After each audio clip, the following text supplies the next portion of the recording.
नमस्कार। Moon online classes में आपका हार्दिक स्वागत है। आज हम कक्षा 8 के विज्ञान विषय के अध्याय 11 के विद्युत धारा के प्रभाव में विद्युत धारा का उष्मीय प्रभाव, विद्युत धारा का रासायनिक प्रभाव और इसमें काम में आने वाली शब्दावली की परिभाषाओं का अध्ययन करेंगे। तो सबसे पहले जो है विद्युत धारा किसे कहते हैं। किसी भी सुचालक तार में आवेश के प्रवाह की दर को विद्युत धारा कहते हैं, अर्थात जितना आवेश प्रवाह हो रहा है समय के अनुसार उसको हम क्या कहते हैं, उसमें विद्युत धारा कहते हैं। और विद्युत धारा को I से दर्शाया जाता है। विद्युत धारा का जो मापक है, इकाई है या मात्रक है वह एम्पेयर होता है और छोटा जो मात्रक है वो होता है मिली एम्पेयर, अर्थात 1 एम्पेयर बराबर 1000 मिली एम्पेयर। अतः विद्युत धारा बराबर विद्युत आवेश बटा समय, यानी कि एकांक समय के अंदर अगर 1 कूलाम आवेश किसी भी धारावाही चालक तार में प्रवाहित होता है तो उस सुचालक तार में प्रवाहित होने वाली धारा का मान 1 एम्पेयर के बराबर होता है। अतः हम कह सकते हैं कि 1 कूलाम बटा 1 सेकंड बराबर 1 एम्पेयर। 1 कूलाम बटा 1 सेकंड बराबर उसमें प्रवाहित जो धारा है उसका मान होगा 1 एम्पेयर के बराबर होगा, 1 एम्पेयर के बराबर होगा। अब हम देखते हैं विद्युत आवेश किसे कहते हैं। तो विद्युत आवेश किसी भी वस्तु का वह गुण होता है जिसके कारण वस्तु आकर्षण अथवा प्रतिकर्षण बल का अनुभव करती है, उसे हम क्या कहते हैं, आवेश कहलाता है। उसे क्या कहते हैं, हम आवेश कहते हैं। और हम जब देखते हैं घर पे भी कई बार जो रेशम की वस्तुओं को कांच के द्वारा रगड़ा जाता है, या सर्दियों के अंदर हम देखते हैं जो ऊनी कपड़े होते हैं उनको अगर हम रगड़ते हैं तो उनके अंदर चिंगारी वगैरह निकलती है, तो उसका कारण भी यही होता है, आवेश का स्थानांतरण के कारण होता है। और उस आवेश के कारण ही उनमें आकर्षण या प्रतिकर्षण बल का अनुभव होता है। अतः यह एक भौतिक गुण है। आवेश एक बौद्धिक गुण है जिसके कारण वस्तु आकर्षण अथवा प्रतिकर्षण बल का अनुभव करती है, उसे हम क्या कहते हैं, आवेश कहलाता है। विद्युत आवेश का जो मात्रक है वह कूलाम्ब होता है। विद्युत आवेश का जो मात्रक है वो क्या होता है, कूलाम्ब होता है। विद्युत परिपथ किसे कहते हैं। तो हम विद्युत उपकरणों को परस्पर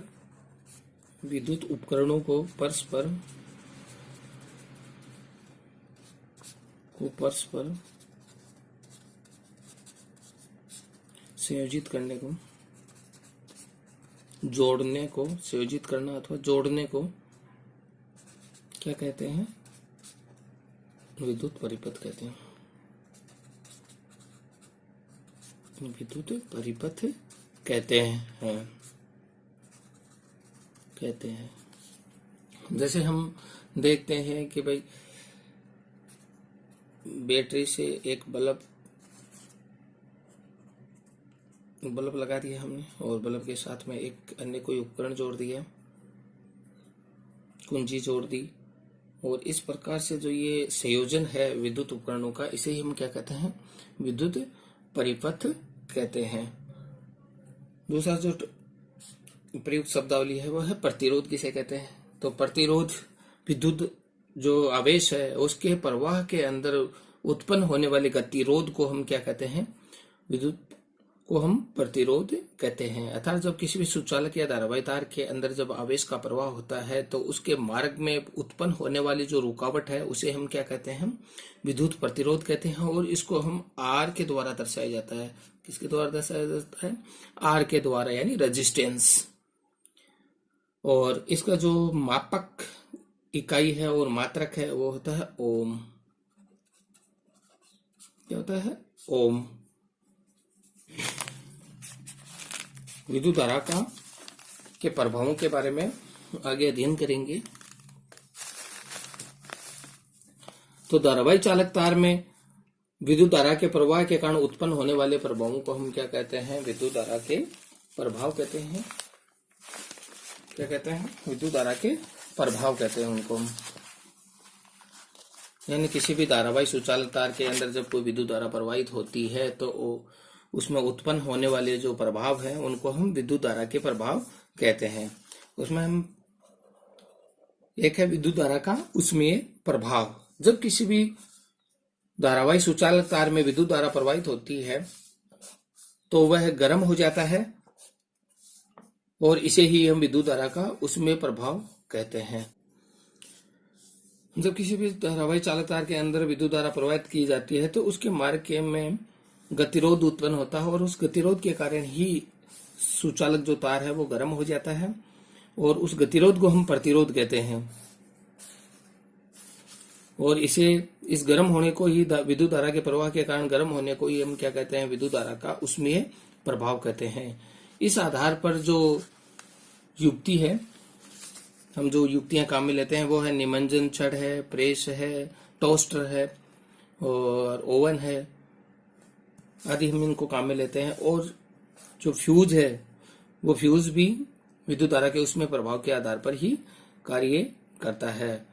अब फ्यूज कहते किसे हैं, तो फ्यूज का प्रयोग फेज में किया जाता है। सबसे पहले बात तो यह है कि जो फ्यूज का जो प्रयोग है वो किसमें किया जाता है, फेज में किया जाता है। हमारे जो घरेलू जो विद्युत आपूर्ति होती है उसके अंदर दो वायर होते हैं। एक वायर जो होता है रेड कलर का, जिसको अपन क्या कहते हैं, फेज कहते हैं, और दूसरा होता है ब्लैक कलर का, उसको हम कहते हैं न्यूट्रल। क्या कहते हैं उसको, न्यूट्रल कहते हैं। तो एक फेज होता है और एक न्यूट्रल होता है। और फ्यूज का जो प्रयोग किया जाता है वो हमेशा फेज के अंदर किया जाता है और न्यूट्रल का जो विभव होता है वो शून्य होता है। और जो फेज है, जो रेड कलर का वायर होता है, उसका विभवांतर होता है 220 वोल्ट होता है, विभव 220 वोल्ट होता है, सॉरी। और दोनों का जो विभवांतर है वो होता है 220 वोल्ट। अर्थात हमारी जो घरेलू जो विद्युत सप्लाई है, विद्युत आपूर्ति है, वो 220 वोल्ट के ऊपर की जाती है। अब जो घरेलू विद्युत आपूर्ति में जो तीसरा वायर होता है वो होता है अर्थिंग, अर्थात भू संपर्कित होता है। जब कभी भी कोई अगर वायर का जो प्लास्टिक कोटेड जो होता है, विद्युत रोधी जो पदार्थ होता है, वो अगर हट जाने के पश्चात किसी उपकरण से छू जाए और उस उपकरण को उपयोग में लेने वाला जो व्यक्ति है उसको ज्यादा झटका नहीं लगे करंट का, इसलिए इसके तीसरा जो वायर है जी ग्राउंड को काम में लिया जाता है, जिससे उसको अधिक कोई नुकसान नहीं हो विद्युत के द्वारा। तीसरा जो है लघुपतन किसे कहते हैं, लघुपतन घरेलू विद्युत परिपथ में फेज व न्यूट्रल वायर के परस्पर संपर्क को अपन क्या कहते हैं, लघुपतन कहते हैं। कई बार क्या होता है कि जो घरेलू जो परिपथ है उसके अंदर जो न्यूट्रल का जो वायर है और फेज का जो वायर है उनके ऊपर जो प्लास्टिक का जो आवरण चढ़ा हुआ था विद्युत रोधी, और वो या तो कोई पुराना हो जाने की वजह से या कोई अन्य कारण, जैसे अधिक परिपथ पर अधिक विद्युत लोड हो जाने के कारण गर्म होने से वो पिघल करके अलग हो जाता है, जिससे कि न्यूट्रल और जो फेज है वो आपस में संपर्क में आ जाते हैं और इसे हम क्या कहते हैं, लघुपतन कहते हैं। जिससे क्या होता है, हमारे जो घरेलू उपकरण उनके जलने का खतरा रहता है, या किसी जो व्यक्ति जो इनको उपकरणों को उपयोग में ले रहा है इसके लिए भी जानलेवा हो सकता है। जो लघुपतन है, लघुपतन के जो मुख्य कारण है वो 3 कारण हैं। पहला कारण ये है कि जो वायर पुराने हो जाने की वजह से उसके ऊपर जो वायर जो पुराने हो जाने की वजह से क्या होता है, उनके ऊपर जो चढ़ा प्लास्टिक का विद्युत रोधी जो आवरण है वो हट जाता है, और जिससे क्या होता है वो न्यूट्रल और फेज दोनों आपस में संपर्क में आ जाते हैं। और दूसरा जो कारण है, विद्युत रोधी जो घरेलू उपकरण के अंदर जो घरेलू परिपथ है उसमें सीमा से अधिक जो विद्युत धारा का प्रवाह होने के कारण भी क्या होता है, उन जो वायर हैं गर्म होकर के पिघल जाता है उनका जो विद्युत रोधी आवरण है, और वो परस्पर संपर्क में आ जाते हैं। लघुपतन से होने वाली हानि,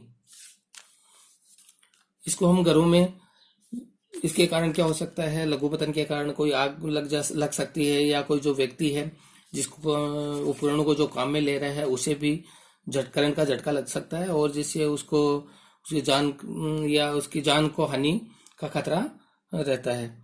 बचाव, लघुपतन से बचाव के लिए जो काम में प्रयोग किया जाता है होता है फ्यूज का प्रयोग करते हैं अपन, जो फेज के अंदर काम में लिया जाता है। और फ्यूज एक मिश्र धातु से बना हुआ होता है जिसको अपन कहते हैं कॉपर, जस्ता और टिन से मिलकर के बना होता है। तीन जो धातुएं होती है उनके मिश्रण से फ्यूज के तार का प्रयोग किया जाता है। वो है पहला कॉपर, टिन और जस्ता। कॉपर, टिन और जस्ता, तीन धातुओं के मिश्रण से इसका निर्माण किया जाता है। फ्यूज जो तार होता है उसका गलनांक तो निम्न होता है, गलनांक तो क्या होता है, निम्न होता है, और प्रतिरोध उच्च होता है। गलनांक निम्न और प्रतिरोध क्या होता है, उच्च होता है। फ्यूज तार का प्रतिरोध उच्च और गलनांक क्या होता है, निम्न होता है। विद्युत परिपथ में जब निर्दिष्ट मान से अधिक विद्युत धारा जब प्रवाहित होती है, विद्युत परिपथ में निर्दिष्ट मान अर्थात जो सीमा है, निर्धारित सीमा है, उससे अधिक विद्युत धारा जब प्रवाहित होती है तो ये जो फ्यूज तार है वो गर्म होकर के पिघल जाता है और परिपथ टूट जाता है और उसमें धारा का प्रवाह है रुक जाता है, जिससे आगे कोई उपकरण, घरेलू जो उपकरण है उनको कोई नुकसान नहीं होता है विद्युत धारा का प्रवाह रुक जाने के कारण। आजकल जो वर्तमान समय के अंदर फ्यूज के स्थान पर एक नई जो युक्ति काम में ली जाती है उसको अपन क्या कहते हैं, लघु परिपथ विच्छेदक या एमसीबी के नाम से जाना जाता है। लघु परिपथ विच्छेदक या एमसीबी के नाम से जाना जाता है, विद्युत परिपथ विच्छेदक या एमसीबी। या आजकल फ्यूज के स्थान पर घरेलू परिपथ में एमसीबी का प्रयोग किया जाता है। इसमें निर्धारित सीमा से अधिक विद्युत धारा प्रवाहित होने पर ये अपने आप विद्युत धारा का प्रवाह रोक देता है और इसको पुनः चालू करने पर विद्युत धारा का जो प्रवाह है वो घरेलू जो परिपथ है उसमें पुनः शुरू हो जाता है। अब हम आगे विद्युत धारा का चुंबकीय प्रभाव, इसमें जो उपकरण जो कार्यशील है, जब किसी भी सुचालक तार में विद्युत धारा प्रवाहित की जाती है तो वो चुंबक की भांति कार्य करने लगता है। इसे हम विद्युत धारा का चुंबकीय प्रभाव कहते हैं। और इसके ऊपर आधारित जो युक्तियां हैं, विद्युत घंटी, विद्युत करेंट, टेलीफोन, टेलीग्राम आदि हैं। और इससे पहले वाले वीडियो में हम विद्युत घंटी की बनावट और उसका प्रतिमान बनाना हमने सीखा, और उससे पहले वाले के अंदर विद्युत मोटर के बारे में, उसका प्रतिमान और उसकी कार्यप्रणाली के बारे में हमने सीखा। अब विद्युत चुंबक के अनुप्रयोग क्या क्या है, तो कबाड़ से हम चुंबकीय पदार्थों को अलग करने के लिए हम विद्युत चुंबक का प्रयोग करते हैं। आंख में अगर कोई चुंबकीय पदार्थ गिर जाता है तो डॉक्टर उसे निकालने के लिए विद्युत चुंबक का प्रयोग करता है। और जो विद्युत करेंट होती है भारी सामानों को उठाने के लिए, तो उसमें भी हम इसका प्रयोग करते हैं। विद्युत धारा का रासायनिक प्रभाव, विद्युत धारा का रासायनिक प्रभाव। तो विद्युत धारा का रासायनिक प्रभाव किसे कहते हैं, जब हम किसी विलयन के अंदर, सुचालक विलयन के अंदर विद्युत धारा प्रवाहित की जाती है, अर्थात विद्युत अपघट्य में हम जब विद्युत धारा प्रवाहित करते हैं तो उसके अंदर रासायनिक अभिक्रियाएं होती है। और उसके अंदर जैसे विलयन का रंग बदलना है और उसमें प्रयुक्त जो इलेक्ट्रोड है उनके ऊपर किसी प्रकार की गैस का निकलना है, अर्थात उसमें अनेक प्रकार की रासायनिक क्रियाएं होती है। इसे हम विद्युत धारा का रासायनिक प्रभाव कहते हैं। अर्थात विद्युत धारा के कारण विलयन में होने वाले रासायनिक अभिक्रियाओं को ही हम कहते हैं विद्युत धारा का रासायनिक प्रभाव कहते हैं। विद्युत धारा का रासायनिक प्रभाव कहते हैं।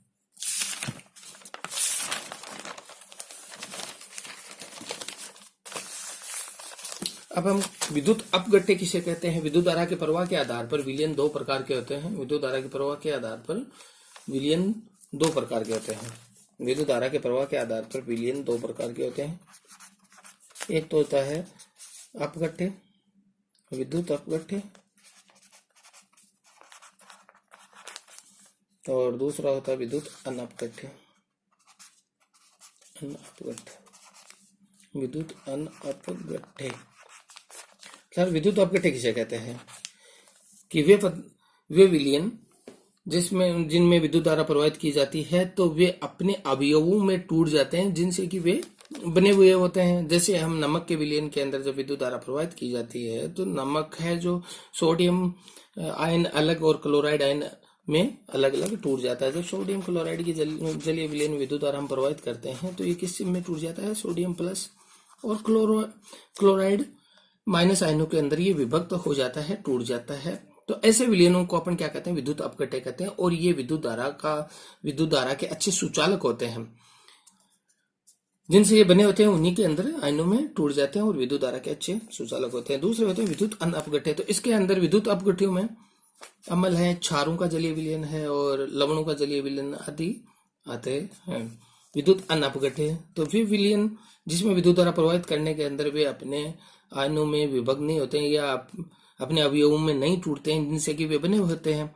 तो ऐसे विलयनों को हम विद्युत अनअपघट्य कहते हैं। उनको क्या कहते हैं हम, विद्युत अनअपघट्य कहते हैं।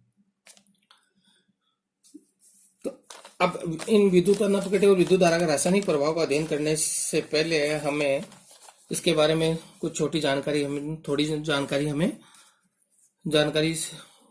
की जरूरत पड़ेगी। तो विद्युत धारा का जो रासायनिक प्रभाव उसके अध्ययन से है पहले इसमें प्रयुक्त होने वाले कुछ शब्दावली का अध्ययन हम कर लेते हैं। तो सबसे पहले इसमें है इलेक्ट्रोड। किसे कहते हैं, इलेक्ट्रोड यानी धातु की वे प्लेट, टर्मिनल या रोड धातु की प्लेट, टर्मिनल या रोड जिनके द्वारा विद्युत धारा विद्युत अपघट्य में प्रवाहित होती है, इलेक्ट्रोड कहलाता है। अर्थात हम कह सकते हैं कि धातु की वे प्लेट है या टर्मिनल है या रोड है जिसके द्वारा की विद्युत धारा विद्युत अपघट्य में प्रवाहित होती है, इलेक्ट्रोड कहलाता है। इलेक्ट्रोड दो प्रकार के होते हैं। एक को कहते हैं अपन एनोड। पहला जो है एनोड, वह इलेक्ट्रोड जो बैटरी के धन टर्मिनल से जुड़ा होता है उसे हम क्या कहते हैं, एनोड कहते हैं। और इस इलेक्ट्रोड के ऊपर विलयन में ऑक्सीकरण की क्रिया संपन्न होती है। ये दो बात मुख्य हैं जो अपन ध्यान में रखने योग्य हैं कि वह इलेक्ट्रोड जो बैटरी के धन टर्मिनल से जुड़ा हो तथा इसके ऊपर कौन सी क्रिया होती है, ऑक्सीकरण की क्रिया होती है। दूसरा जो इलेक्ट्रोड है उसे हम कहते हैं कैथोड। ये बैटरी के ऋण टर्मिनल से जुड़ा हुआ होता है और इस पर अपचयन की क्रिया होती है, यानी एनोड की उल्टी ऑक्सीकरण से उल्टी अपचयन अभिक्रिया होती है। तो इसमें भी ये दोनों बातें याद रखने योग्य हैं कि ऋण टर्मिनल से जुड़ा हुआ होता है और इसके ऊपर कौन सी अभिक्रिया होती है, अपचयन की अभिक्रिया होती है। अब हम बैटरी का जो परिपथ में बैटरी का जो संकेत है वो इस प्रकार दो लाइनों के द्वारा दर्शाया जाता है, एक बड़ी लाइन और एक छोटी लाइन के द्वारा दर्शाया जाता है। इसको अपन क्या कहते हैं, बैटरी का संकेत है। ये जो बड़ी लाइन है ये है सेल के धन टर्मिनल और बैटरी के धन टर्मिनल को दर्शाती है और ये छोटी लाइन है वो किसको दर्शाती है, ऋण टर्मिनल को दर्शाती है। अब इस जो धन टर्मिनल है इससे जुड़ी जो प्लेट है और जो रोड है उसको हम क्या कहते हैं, एनोड कहते हैं। इस सिरे से जुड़ी को क्या कहते हैं, एनोड। और इस सिरे से जो ऋण सिरे से जुड़ेगी उसको कहेंगे अपन कैथोड। और परिपथ में विद्युत धारा जो धन सिरे से ऋण सिरे की ओर जो प्रवाहित होती है कैथोड कहते हैं। इसके ऊपर अपचयन की अभिक्रिया होती है, कैथोड के ऊपर अपचयन, और इस पर ऑक्सीकरण की अभिक्रिया होती है। नोड पर कौन सी होती है, ऑक्सीकरण की अभिक्रिया होती है। ऑक्सीकरण की अभिक्रिया होती है। विद्युत धारा के रासायनिक प्रभाव को समझने के लिए हम देखते हैं कि जब किसी भी अम्ल और या कोई क्षार के जलीय विलयन के अंदर विद्युत धारा जब प्रवाहित की जाती है तो ये विद्युत धारा ये एनोड है और ये ऋण टर्मिनल से जुड़ा हुआ क्या है, कौन सी प्लेट है, कैथोड प्लेट है, प्रवाहित की जाती है। तो निम्न इसमें अभिक्रिया होती है। जैसे कोई अम्ल है उसके अंदर विद्युत धारा हम प्रवाहित कर रहे हैं तो ये अपने अवयवों विद्युत टूट जाता है, आयनों में टूट जाता है। अब इसमें से जो ये क्लोराइड आयन है, ये ऋणात्मक आयन, ये एनोड की ओर आएंगे और इसको ऑक्सीकरण के द्वारा क्लोरीन गैस है वो निष्कासित होगी तो एनोड पर निम्न अभिक्रिया होगी। ऑक्सीकरण अभिक्रिया होती है, जैसे हमने अभी सीखा है कि एनोड के ऊपर ऑक्सीकरण अभिक्रिया होती है। तो एनोड के ऊपर जो निम्न अभिक्रिया होगी, Cl- एक इलेक्ट्रॉन त्याग करके किसका निर्माण कर देंगे, क्लोरीन गैस का निर्माण करेंगे। ये दो Cl आयन 2 इलेक्ट्रॉनों को त्याग देंगे, 2 इलेक्ट्रॉनों को त्याग करके किसका निर्माण करेंगे, क्लोरीन गैस का निर्माण करेंगे। ये क्लोरीन गैस है वो एनोड के जो एनोड इलेक्ट्रोड है इसके पास में बुलबुलों के रूप में बाहर आती हुई दिखाई देगी। और इसी प्रकार से कैथोड के ऊपर क्या होगा, अपचयन की अभिक्रिया होगी। तो इसमें जो H+ आयन है ये 2 इलेक्ट्रॉन लेकर के हाइड्रोजन गैस का निर्माण करेंगे, 2 इलेक्ट्रॉन लेकर के किसका निर्माण करेंगे, हाइड्रोजन गैस का। और ये हाइड्रोजन गैस है जो बुलबुलों के रूप में अपन को कहां पर दिखाई देगी, कैथोड के ऊपर दिखाई देती है। और इसी को ही हम क्या कहते हैं, विद्युत धारा का रासायनिक प्रभाव कहते हैं, क्योंकि ये विद्युत धारा के द्वारा एक विद्युत अपघट्य था उसको विभोजन हुआ है और उसमें एक नए पदार्थ का निर्माण हुआ है, तो इसलिए हम विद्युत धारा का इसे रासायनिक प्रभाव कहते हैं। अब इससे आगे अपन विद्युत धारा की एक परिघटना है विद्युत लेपन। विद्युत लेपन जिसे हम इलेक्ट्रोप्लेटिंग भी कहते हैं, इसके बारे में विद्युत लेपन।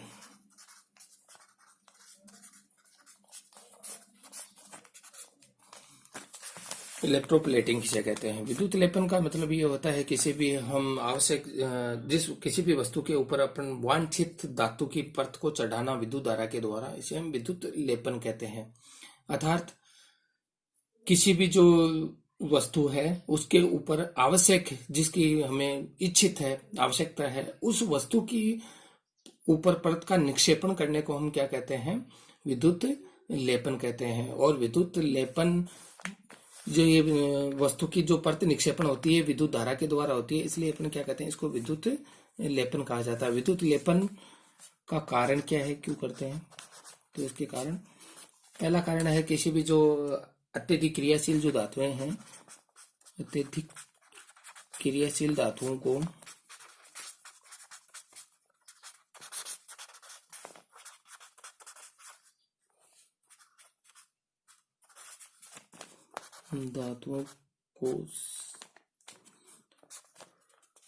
संक्षारण से बचाने के लिए, संक्षारण से यानी उनके डीके से बचाने के लिए, संक्षारण यानी डीके यानी उसको धीरे धीरे नष्ट होने से बचाने के लिए अपन डीके से बचाने के लिए अपन क्या करते हैं, विद्युत का लेपन किया जाता है। जैसे हम देखते हैं लोहे के ऊपर अपन क्रोमियम या निकल के अपन जो प्लेटिंग कर देते हैं तो जिससे उसके ऊपर लोहे के ऊपर जंग नहीं लगता है, तो लोहे को जंगरोधी बनाने के लिए ऐसा किया जाता है। लोहे को जंगरोधी बनाने के लिए किया जाता है। दूसरा सौंदर्यीकरण में भी इसका प्रयोग किया जाता है। किसी भी जो वस्तुएं हैं उसकी जैसे सतह को अत्यधिक चमकीला और सुंदर बनाने के लिए अपन क्या करते हैं, विद्युत प्लेटिंग करते हैं। तो चमकीला या सुंदर बनाने के लिए भी वस्तुओं को किया जाता है, विद्युत प्लेटिंग करते हैं चमकीली सतह के लिए, चमकीली सतह या सुंदर बनाने के लिए। तीसरा जो कारण है वो आभूषणों में हम देखते हैं कि आभूषणों के अंदर महंगी धातुएं होती है, उनके आभूषण बनाना थोड़ा मुश्किल होता है, इसलिए हम क्या करते हैं, सस्ती जो धातुओं के आभूषणों के ऊपर महंगी धातुओं की प्लेटिंग की जाती है। जैसे सोने या चांदी की हम प्लेटिंग करें जिससे कि वह सोने या चांदी जैसे आभूषण दिखाई पड़ते हैं, तो आभूषणों के ऊपर भी ये की जाती है प्लेटिंग। ये विद्युत लेपन के उदाहरण हैं। और विद्युत लेपन को हम समझने के लिए सबसे पहले हम देखते हैं कि तो विद्युत लेपन के अंदर हम देखते हैं कि एक बीकर के अंदर जिस धातु का हमें लेपन करना है उस धातु के साल्ट और लवण का विलयन लेते हैं। जैसे मुझे कॉपर का करना है तो कॉपर सल्फेट का विद्युत अपघट्य काम में लूंगा, और साथ में ही जो एनोड है वो उसी धातु का लिया जाता है जिसका हमें लेपन करना है। जैसे मुझे कॉपर का करना है तो यहाँ पर जो एनोड की प्लेट है वो कॉपर धातु की मैं लूंगा, और कैथोड जो धातु है वो उस प्लेट को लिया जाना है, वहां पर उस वस्तु को लिया जाना है जिसके ऊपर अपन विद्युत लेपन करना है। जैसे मुझे लोहे के ऊपर लेपन करना है तो मैं ये जो प्लेट है वो ये वस्तु है वो कैथोड है वो लोहे की लूंगा, इसके ऊपर कॉपर है वो धीरे धीरे निक्षेपित हो जाएगा। तो ये होता है कि इस प्रकार हम देखते हैं जैसे ही हम विद्युत धारा इसमें प्रवाहित करते हैं तो ये विद्युत अपघट्य है, ये अपघटित हो जाएगा, और अपघटित होकर के किस में हो जाएगा, कॉपर +2 आयन और सल्फेट SO4 -2 आयनों के अंदर टूट जाता है। तो अब इस विद्युत अपघट्य में कॉपर आयनों के कॉपर है वो आयनों के रूप में उपलब्ध हो जाएगा। और साथ ही क्या होगा, ये कॉपर जो आयन है वो कैथोड की ओर गमन करेंगे। किसकी ओर गमन करेंगे? कैथोड की ओर गमन करेंगे। तो कैथोड के ऊपर निम्न अभिक्रिया होती है।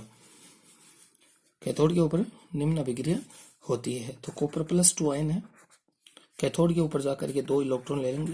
अपचयन की अभिक्रिया होती है। हम जानते हैं कि कैथोड के ऊपर कौन सी अभिक्रिया होती है? अपचयन होता है। तो ये अपचयित होकर के कॉपर +2 है, वो अपचयित होकर के कॉपर धातु के रूप में क्या हो जाएगा? निक्षेपित हो जाएगा।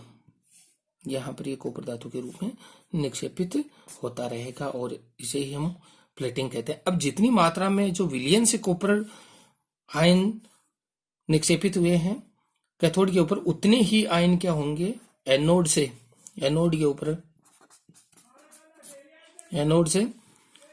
टूट आक्सीकृत होंगे। एनोड प्लेट से आक्सीकरण होगा और आक्सीकरण होने के पश्चात आयनों के रूप में घुल करके किसमें आ जाएंगे? विद्युत अपघट्य विलयन के अंदर आ जाएंगे। तो ये जो ये कॉपर धातु थी ये ऑक्सीकृत होगी कॉपर प्लस आयन के अंदर ऑक्सीकृत हो जाएगी। तो एनोड के ऊपर ऑक्सीकरण की क्रिया होती है और ऑक्सीकरण होकर के जो कॉपर प्लस आयन है जितनी मात्रा में कैथोड के ऊपर गए हैं विद्युत अपघट्य से, उतनी ही संख्या में विद्युत अपघट्य में आ जाते हैं। इस प्रकार ये जो विद्युत अपघट्य के अंदर कॉपर आयनों की जो संख्या है संतुलित अवस्था में रहती है और धीरे धीरे आगे एनोड का जो भार है वो कम होने लगता है, क्योंकि इस पर ऑक्सीकरण की अभिक्रिया हो रही है और जो कॉपर है वो आयनों के रूप में घुल करके विलयन में चला जाता है। और कैथोड जो प्लेट है उसका भार धीरे धीरे बढ़ता है, क्योंकि इसके ऊपर जो विलयन से जो कॉपर आयन है वो धीरे धीरे निक्षेपित। तो इसे ही हम क्या कहते हैं? विद्युत लेपन या इलेक्ट्रोप्लेटिंग कहते हैं। विद्युत लेपन या इलेक्ट्रोप्लेटिंग कहते हैं। विद्युत लेपन एक दिष्टकारी प्रोसेस है। क्या है? दिष्टकारी प्रोसेस होता है। दिष्टकारी प्रोसेस होता है क्योंकि अर्थात इसके अंदर अपन जो इनपुट सोर्स है विद्युत धारा का वो हम दिष्ट धारा को भी प्रयोग कर सकते हैं, एसी धारा का प्रयोग नहीं कर सकते। अगर हमारे पास में एसी धारा उपलब्ध है तो हम सबसे पहले उसको हम डीसी के अंदर परिवर्तित करेंगे और फिर इसमें काम में लेंगे। एसी से विद्युत जो लेपन की प्रक्रिया है वो संभव नहीं होती है। तो आज के लिए इतना ही। धन्यवाद।